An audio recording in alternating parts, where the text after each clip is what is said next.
Hey everybody, what is going on? Hexalex here. Got another Master Duel video for you. So coming at you with a pretty requested build here. This is going to be quote-unquote pure Spright, or at least Spright without Fiendsmith.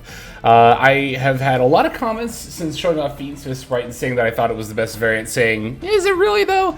So I decided to give it a test here in the WCQ and see for myself which build I thought was better. I'm going to show this pure deck list at the end of the video, but I'm just going to tell you right up front which one I do think is better. I still think it's Fiendsmith Spright, but the answer is not by a lot. So here's the thing really, right? When it comes to Fiendsmith Spright versus pure. In terms of power level, the differences actually really don't end up being that high. A lot of the time, Fiendsmith is used for one of two things. It's either going to make a Caesar to insulate your full Spright combo with Sprint against Nibiru, or you're going to use your Fiendsmith cards to go into your Spright combo. So the ability to dodge Nib while doing sprint plays is a pretty minor benefit in the grand scheme of things, right? Because you can still Gigantic if you really want to play around Nib, but also Nib isn't like so common of a threat that you need to play around it every single time. But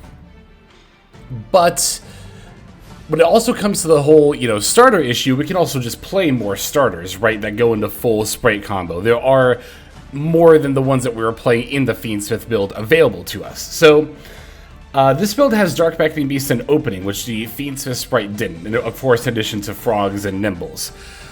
So when it comes to which engine is better, the reason that I think Fiendsmith actually ends up being better is that it's better to open a Fiendsmith Engraver or Tract plus Nimblebeaver than Nimblebeaver plus Dark Beckoning Beast. That is a kind of opening hand, Nimblebeaver plus Dark Beckoning Beast, that I saw a fair bit, and it's really not great because it means that you are conflicted in your normal summons. But again, if you open Engraver or Tract plus Beaver or if you're playing those with Beckoning Beast, then you can use those to either bait out opponent's disruption or set up a Caesar more negates before going into your full combo. So for me, again, the benefit for Fiendsmith is slightly better. One of the biggest points that I saw people make against Fiendsmith was extra deck space. I saw that comment many, many times. While you do, of course, lose extra deck space by playing Fiendsmith, I'm gonna level with you, the stuff you're missing out on is not really important at all. Those 5 slots really don't matter that much because in the pure Spright build, they end up being taken by things like Salamangreat Almirage, Onibimaru Soul Sweeper, Downerd Magician, and what was the other big one I played? Oh, well, there's Djinn Buster as well, but then also Typhon, Sky Crisis Typhon, which really, honestly, those cards are not super important at all to the Spright game plan at all. In the Fiendsmith Spright, we still have room for our 2 Gigantic, our 2 Elf, our Sprind, our Shadow Mosquito. For the OTKs / Zeus, we can still play Zeus. We don't even really summon Zeus nearly as often as we used to anymore.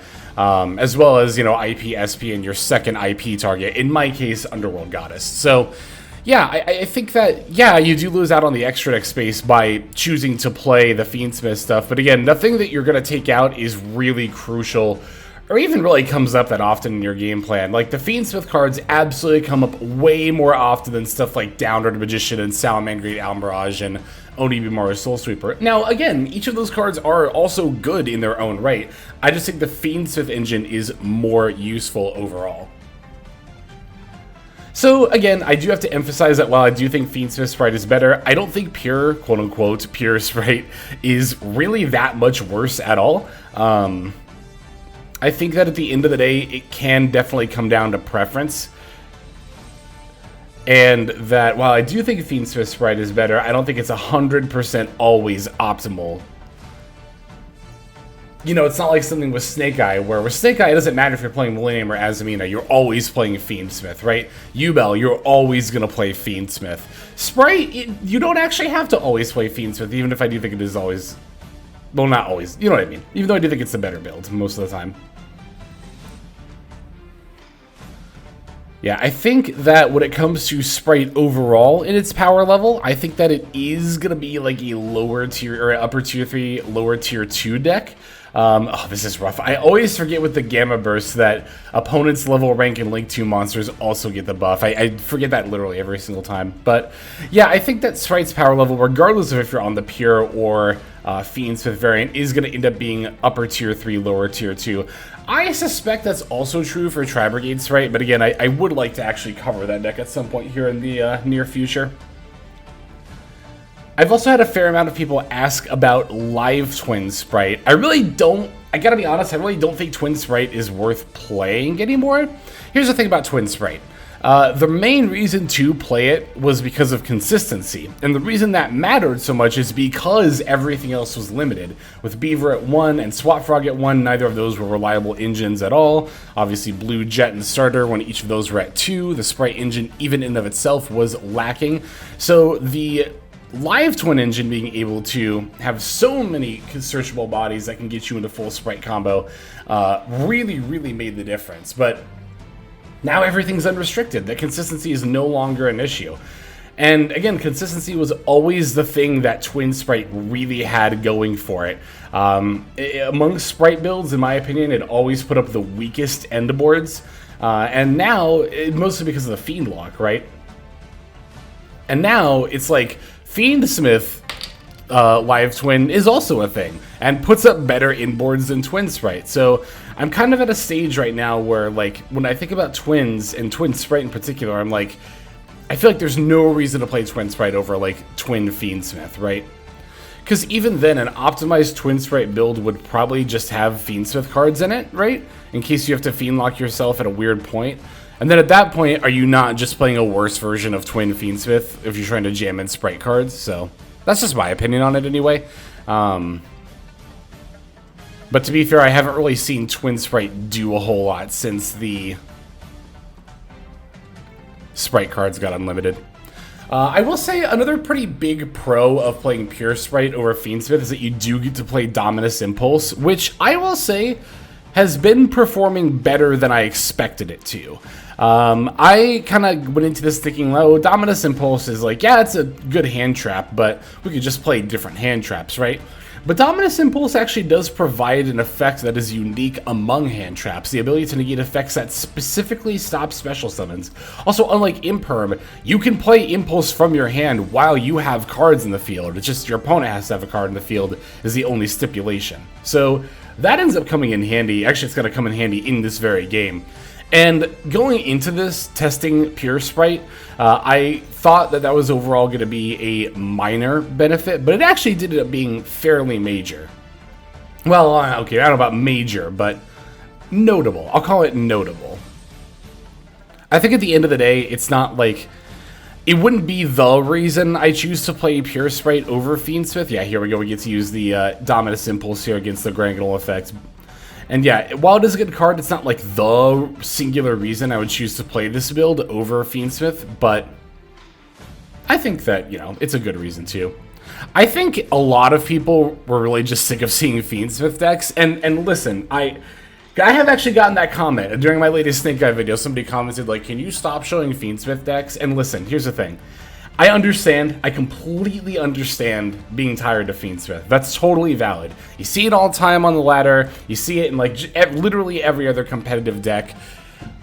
But I am not the type to compromise the quality of my deck for the sake of being different. I personally don't see value in that. From my own standpoint, if you do see value in that, and that's how you choose to build your decks, again, completely valid. Don't let me tell you otherwise. And I'm not trying to either. I would not want to tell you otherwise. So again, I get it. I get it when people say enough of the Fiendsmith. But at the same time, as long as it's going to be a relevant engine and the best engine to play in the decks that I'm playing, I am going to continue playing it. It's how I've always done things. I've always been very competitive driven when it comes to both myself and also the content that I make, and it's going to remain that way. So that said, you know, obviously this video doesn't have Fiendsmith in it. I've been playing a lot of Memento lately with Pure. That's another deck that you could play Fiendsmith in, but I don't know. I haven't tested Memento with Fiendsmith, but so I guess I can't really make this argument. I was going to say I would argue that pure Memento is just better than with Fiendsmith, but if I haven't tested it with Fiendsmith, I can't really say that for myself. And again, that was like the whole mentality that led me to making this video and playing these games in the first place, right? I was fairly confident, again, that Fiendsmith Spright was going to be the better build, but I decided to test it because I think it's worth validating that kind of information. And I'm glad I did because, again, the gap between these two variants is not as wide as I thought it was. I didn't think it was super wide to begin with, but it's even more narrow than I initially thought. You know, the funny thing is, I actually did not have to cross out that Ash Blossom because I have Spright Starter in hand. I could have just let it go. My inboard would have been weaker as a result, but it would have been fine in the grand scheme of things. Spright, no matter what variant you play, is so good at playing through hand traps right now. But again, I do think the Fiendsmith build lends to that a little bit better for its ability to bait out negates. Another thing I really like about playing Fiendsmith in general is that when you lead with Fiendsmith stuff, your opponent will never know which deck you're on, which is very devious, but I think that's true just in general of this meta a lot, right? Because Primite, that happens all the time when my opponent leads with normal summon Ether Barrel or activating Lordly Load. I'm like, okay, am I going to play like it's Blue Eyes or am I going to play like it's Fiendsmith Control? You should play like it's Blue Eyes. It's going to be Blue Eyes probably 2/3 of the time and Primite Fiendsmith Control 1/3 of the time, but still, it's a decision you got to make, right? I guess that is another reason why people probably don't like Fiendsmith that much, is that it really does make hand traps a lot more difficult to use. But I'm fine with that personally. I see that as a skill testing thing, and I relish any opportunity to skill test. I think it's skill testing on both ends, right? Not only like deciding when to use your hand trap if your opponent leads with Fiendsmith, but also, you know, beating out your hand traps using the Fiendsmith engine. That's really what makes it so powerful. Like, if you think about what the Fiendsmith engine does by itself, it's really, like, it's going to put up, what, an Omni Negate, an Appaloosa, or a Towers. Sometimes, like, very occasionally a Towers, which is, like, again, if that was all it did, then it really wouldn't be that scary. But it's the fact that it's so easily combined with other engines. And also that it lets you go into plays, right?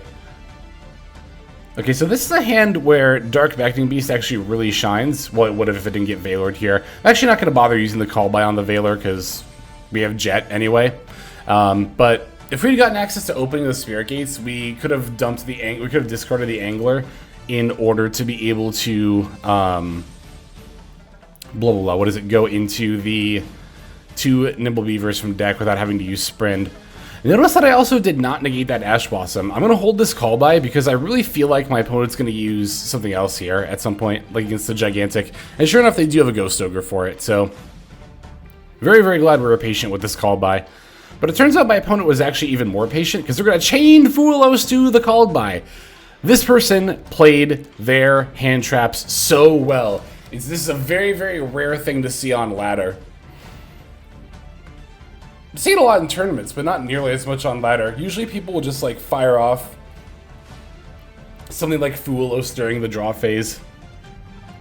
But there's a lot of value, not for my opponent here, but in general, there is a lot of value for being able to be patient with it. Okay, so here's the deck list. Like I said, we're playing the Nimble and Frog engine as well as Dark Beckoning Beast. I could see myself replacing the Beckoning Beast and Gates with like a Kashtira engine, because that doesn't conflict with your normal summon. The problem is that then we go from 13 1-card starters down to 9, which is a pretty significant drop. So I think that's always going to be the thing that you struggle with in a pure Spright build, is conflicting normal summons versus, you know, having too few. But overall, you know, it does give you more extra deck space, as mentioned. Gives you more main deck space as well, to be a little bit more flexible with your engines or how many hand traps you play. Because you could just not play Kashtiras or Beckoning Beast and Gates and just play more hand traps. But I think then you run the risk of maybe watering down your deck a little bit. But arguments to be made all around. But what do you think about Spright? What do you think is the best way to play it? Make sure to let me know in the comments section below. But we're going to go ahead and wrap up this video here. I feel the need to mention that some of these games were actually played live on stream. So if you're interested in checking me out live, you can do so here on YouTube. Make sure to subscribe to get notifications, or you can head over to twitch.tv/HexLexLive and follow and sub over there. I multi-stream on both platforms, so either way, you can watch it wherever you prefer. Also, if you want to see the VODs for those streams and edited content early, like the videos that come out here on the channel, make sure to join as a channel member, as doing so will get you access to basically everything as soon as I upload it, as opposed to when it is scheduled to go out. But yeah, like I said, that's going to pretty much wrap things up here as we're concluding with the extra deck here. And like I said, tri-brigade Spright is probably going to be the next Spright variant that I post, but I'm definitely going to work on some other decks in the meantime. I want to revisit Primite Fiendsmith Control, and I should probably revisit Blue Eyes at some point this season, but I'm kind of going back and forth if I want to do that or not. Blue Eyes is cool, but it's not really my favorite meta deck right now. Anyway, we're going to wrap up here. That's going to do it for now. So let us move on to our outro.